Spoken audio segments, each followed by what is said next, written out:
Smoke roasting, similar to roasting, is a great way of enhancing your food by adding a little bit of smoky flavour to it. It works really well with fish, poultry and meat.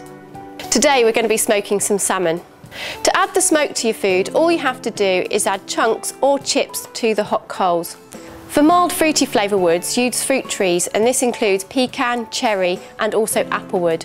These give you a very mild flavour and work well with very delicate types of foods. The other types are hickory and mesquite. These give you a very strong aroma and will give you that real intensity of adding the smoke to your food. Now there are chips and there are chunks available. With the wood chips, it's always advisable to actually soak them in some water at least an hour before. This will ensure that they smoulder when you put them onto the hot coals, opposed to actually burning away very quickly, and therefore giving you lots of smoke added to your food. With the wood chunks, it's not necessary to soak them. They're so thick, so dense that the soaking doesn't have any effect. So just place the chunks directly onto the coals. To set up your barbecue for smoke roasting, it is very similar to roasting by positioning your coals either side of the barbecue charcoal grate. As you can see here, we're actually using charcoal baskets which effectively pull the coals away to the sides, allowing you to position the food in the middle.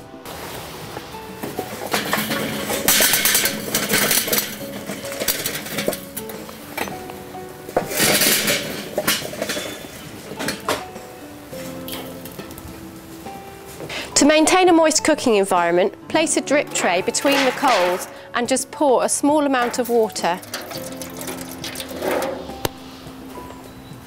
Then just position the cooking grate on top.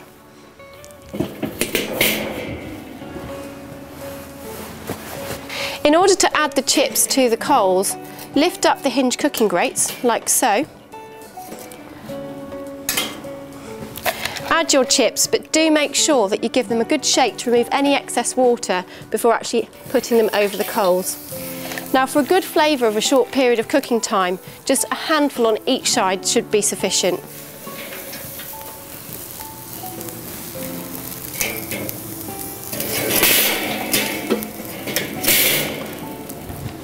Then immediately add the salmon fillets into the middle so it's not directly over the coals, allowing the smoke to collect around the sides, and replace the lid. This should take about 15 minutes to cook, not long at all, and you'll soon see when it's ready because the smoke will start to subside. Today we've actually used mesquite on the salmon. As I said earlier, this is a strong chip and this will give us a really good smoky flavour to add to our salmon. Our 15 minutes of time has elapsed and our salmon is now ready to serve. Let's take a look.